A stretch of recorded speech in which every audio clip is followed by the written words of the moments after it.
We're all afraid of something, aren't we? It's natural to feel fear. But there are some fears that pretty much everyone shares. I'm going to paint you a picture, and you tell me if it doesn't ring a bell, if it doesn't get under your skin a little bit. You're alone in your room. It's night. The only light is the glow of the screen of your mobile phone, dimly illuminating the darkness, while you might be listening to this video. Suddenly you notice the silence. You're aware that there's no sound, an unnatural silence even for the dead of night. You begin to feel a little uneasy. You look at the shadows in your room and the dark corner of the corridor. You can't help but sense a presence, a hostile one at that, and your unease begins to grow.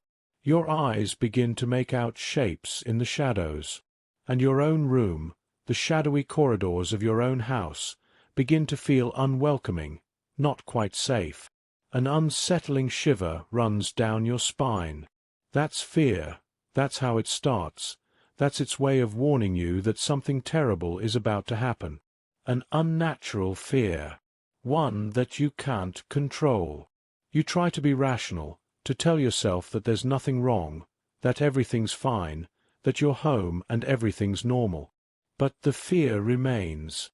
It's still there, stuck in your head. Your heart starts to race. And then your phone screen goes dark, and you hear a noise behind you. A faint sound that makes you look back in despair. In that split second, you can't stop your mind from conjuring up a monster. A horrible monster that embodies your greatest fear, right there behind you, ready to pounce. And you can't help but reach out and turn on a light. There's nothing there. You're alone. No monster. And the light dispels your fear. And your heart slows. Tell me you don't know this situation. If the darkness, the silence, and the loneliness haven't ever made you imagine a monster standing next to you, watching you, observing you, and ultimately wanting to do you harm. Have you ever asked yourself why? Why all of humanity still has this primal fear of the monster lurking in the dark, of the threat that lurks in the night? What is it that causes this uncontrollable terror, no matter what our age, education, or background? My name is Vilches, and I'm a writer, and I've often wondered where this ancient fear comes from, where the roots might lie that make us afraid of the night, of silence and of being alone, where we imagine that all our fears lie. I invite you to join me on this speculative journey as we try to find the source of all our common fears. For this fear isn't really ours, is it? We no longer have a real reason to have this fear, to continue to have it. It's a memory. It's a fear that we've inherited. We all have a fear of something. It's natural to feel fear. It's very human. But there are fears that belong to us as a species. It doesn't matter how old you are. It doesn't matter where you were born. It doesn't matter what time it is. All of humanity shares, to a greater or lesser extent, a similar kind of terror. We are all connected in some way to this primal and ancient fear. It's a fear that has a very well-defined context. Silence, loneliness. It has a specific place. The night, the dark, and a unique mode. Something dangerous takes shelter in that silence and darkness with the intention of harming us. We've all got that fear embedded in our brains, that there's something lurking in the darkness that wants to do us harm, something hidden that can pounce and devour us at our moment of greatest vulnerability. Our monsters tend to have big claws and teeth. The crystallization of absolute panic is an open maw full of horrible teeth that want to eat us alive. In the dark, we're vulnerable. In the dark, we're prey. We've imagined hundreds of monsters. We've invented them to embody the primal terror that the darkness produces in us. The monster is the materialization of our fear. Usually it's ugly and deformed like our fear. Sometimes it takes the form of a beast, that primal, powerful physique of an apex predator against which we are defenseless, which overpowers us and against which we have no chance of survival. Sometimes it takes human form, but twisted and grotesque. The undead, the vampire, the demon, terrifying versions of ourselves, of human beings. But it's strange that most of these monsters we've created usually have sharp teeth or claws like blades. Let's think about our most traditional monsters, without getting bogged down in the details, just to reveal the common aspects that interest us, that carry the most primal echo of those ancient fears that we all share. Take the werewolf, for example, and all its cultural variations. The beast-man that comes out on full moon nights, attacking and tearing apart its victims with its teeth and claws. This formula of man-animal, man transformed into a predator who attacks his own kind, is perhaps one of our oldest monsters, and is a very pure example of what truly frightens us. The werewolf is a hunter of men, a vaguely humanized beast that lurks in the night and devours us. A very common monster stereotype is the ogre, with all its cultural variations, another bestial version of man himself. Grotesque creatures, usually cannibals. The ogre is large and strong. It poses a physical threat that the average human can't handle. The physical superiority that the prey often has over its predator. Let's look at the vampire and every cultural variation of the model, not just the concept of the modern vampire. If we strip it all down, at its core it's another monster that feeds on us. The witch, thinking of the classic model of the forest witch and not the Christian notion of a woman who worships Satan. The witch is also a cannibal, especially of children, but many traditions, even the more modern ones, don't make a distinction. The witch lies in wait for the lost traveler in the woods, luring him into a trap or seducing him with lies in order to devour him. A very old model of this stereotype can be found in the Greek sirens. Whether in the form of a bird or a fish, the siren lures the sailor to finally devour him. The zombie, the dead who return from the grave, in all its versions, including the most recent, is also characterized by its appetite for human flesh. We have a deep-seated fear of a certain way of dying, being devoured, being consumed by another, and we've transferred that taste for human flesh to most of our monsters. All this seems to point clearly to a common territory. But let's leave that aside for now and focus on the context that frightens us so much and so intensely. The night, the darkness. A darkened hallway, even the one in your own house at 4 in the morning, a gloomy forest in the middle of nowhere is the perfect setting for terror. Most of our horror stories or scenes take place at night. Night and darkness fuel our fear. The dead rise at night, ghosts watch us and act at night. The darkness protects and shelters them. The night is the realm of our fear, the background where the things that threaten us find their favorite territory.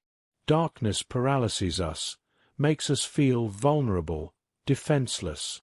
We're not equipped for the dark. Our senses aren't as effective in it, especially our eyes.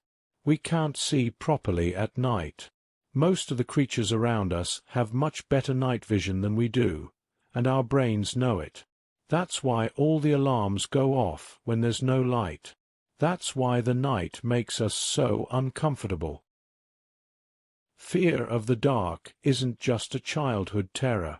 We never really get over it. A simple, sudden power cut makes us jumpy. Any sane adult will admit that the night and darkness make them at least a little uneasy. And not only that, but we find it very difficult to avoid imagining monsters in it. Because the darkness frightens us, but what might be hiding in it frightens us even more. Sometimes it's just a backdrop, a setting, disturbing in itself, but the terrifying thing is lurking in that darkness. And if we're honest with ourselves, even the most rational and skeptical among us will admit that for a few moments, perhaps instinctively, unavoidably, we imagine that monster lurking in the darkness. Even if we shake our heads, tell ourselves it's irrational, and feel a bit stupid for falling for it. But that very irrational impulse to imagine, even for a few seconds, that there might be something there, confirms that fear exists, that we all have it, and that it's as old as we are. When we add the ingredient of silence to the mix, everything we've already talked about goes up a notch. Silence unsettles us. We associate silence with imminent danger. Silence is so powerful that even in broad daylight it can create that unease that's the precursor to fear. There's something in our brains that triggers an alarm, a red light, when there's silence. Silence is the prelude to a deadly attack. We haven't forgotten that. Because I'm talking about silence, not the absence of noise. Many of us claim that we like silence, that we even actively seek it out. Silence associated with a moment of peace, a quiet interlude in the whirlwind of our busy lives, bombarded with constant stimuli that overwhelm us. A quiet weekend in a cabin in the woods, away from the madding crowd. Most of us would definitely sign up for this plan. But deep down we don't really want silence. We want the absence of noise. To sit by a babbling brook or by the sea. To be lulled by the sound of the water, the song of the birds. What we usually call the sounds of nature. Because if I put you in a similar situation, I'm sure most people would react differently. You've sat down on a big rock or a tree stump in the same forest. There's no stream nearby. You're enjoying a well-deserved moment of peace and quiet, and suddenly you notice that there are no birds singing. Nature seems to have gone silent. There is no sound. In complete silence, the same forest shows us a different face. A threatening face.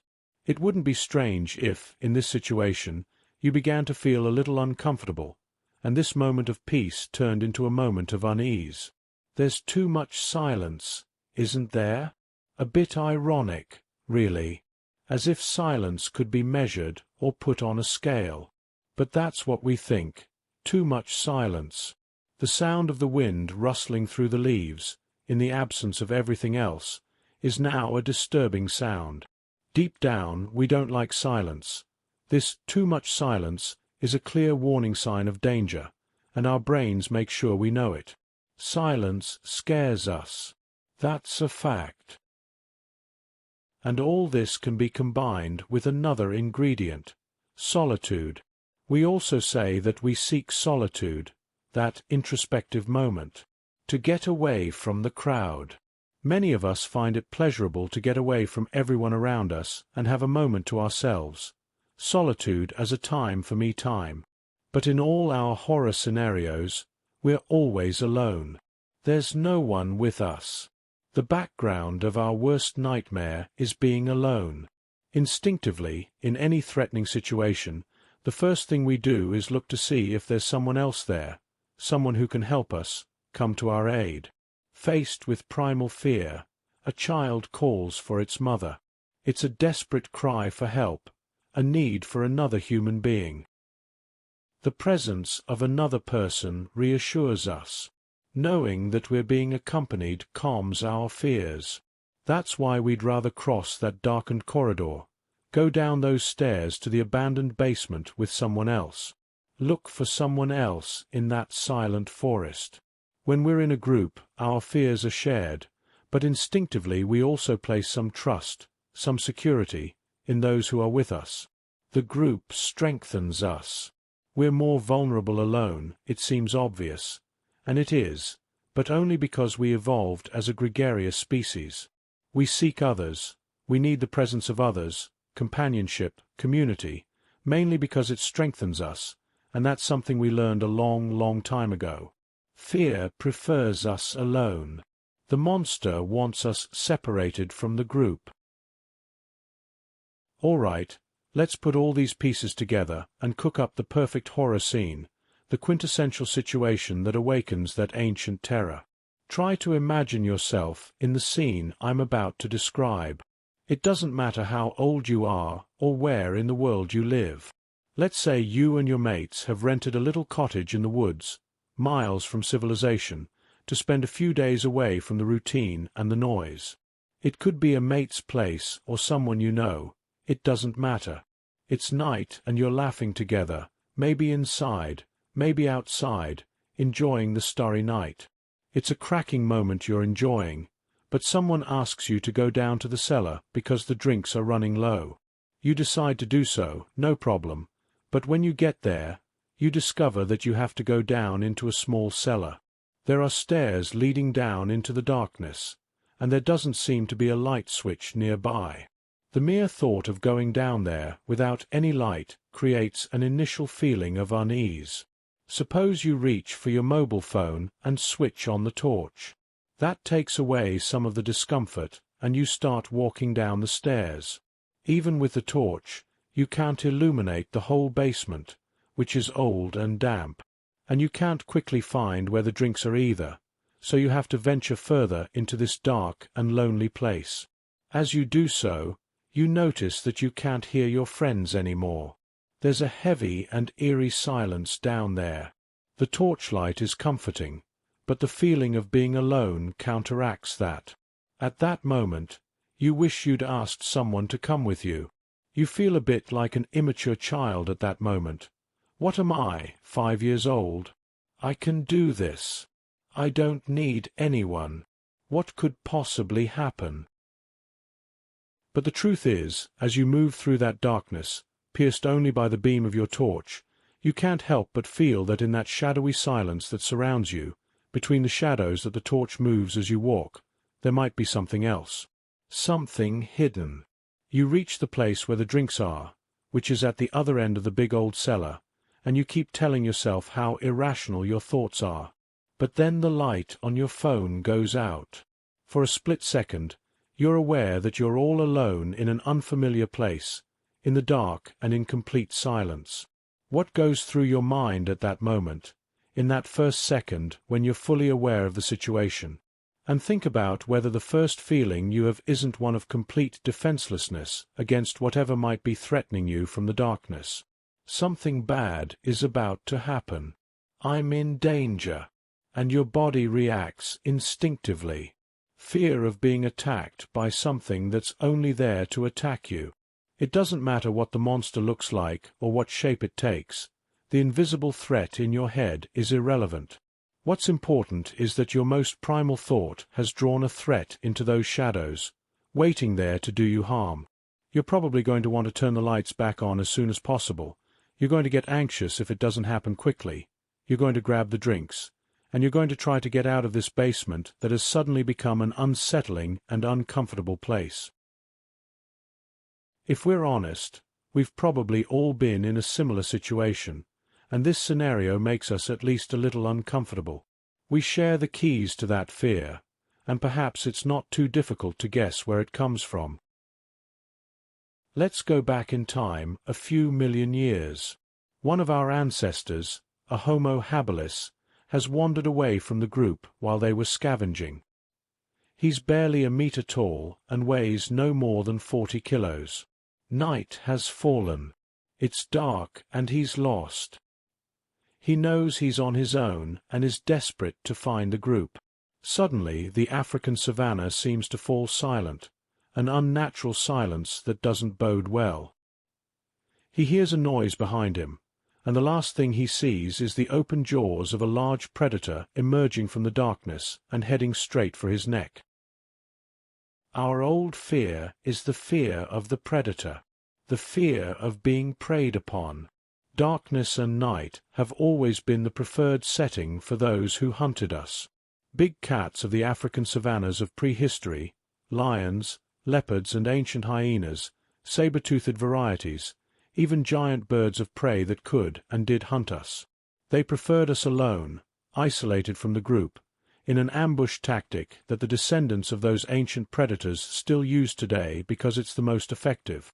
Nocturnal hunting for isolated prey, 2 of the 3 pillars of ancient fear. The third, silence, is a consequence of both. Night itself can be quieter, but that deep silence, that too much silence, is an alarm we have built into our brains.